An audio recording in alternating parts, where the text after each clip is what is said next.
Hello, I'm Bridget from the OCs, and you are stepping into the black with Captain Morgan.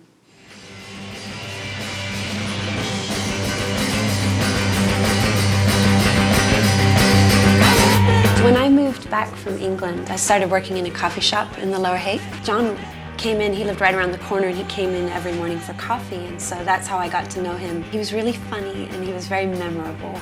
I was playing in another band, and he was always handing out flyers for the millions of different things that he was doing. The hospitals, and like, come see this, come see that, you know. And finally I went to go see him play at outside gig at the 16th Street BART station, and it was with the hospitals, and they were incredible. And I remember thinking, God, this is like gigs I used to go to see when I was 15, like in someone's backyard. This is so great. It had all that fire. And he was like, I want to come see you play. So finally I handed him a flyer. And he came with Patrick, our old drummer, and he asked me to be in the band. So that's how I joined. He had toured with Petey previously, because Petey did another thing called Trey Ferocious, which was just him doing incredible finger picking guitar stuff. And so when he decided he wanted a second guitarist, he asked Petey. I guess he just knew Mike from around, from other bands. So we've been playing together probably for about 5 years.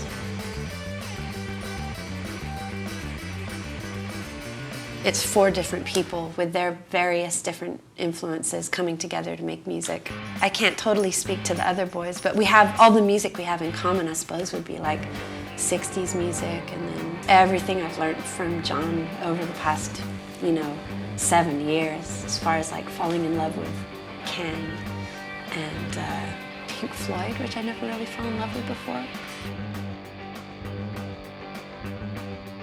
John called me up one day and he said, Bridge, do you want to go to Paris in 2 weeks' time? It's over Thanksgiving.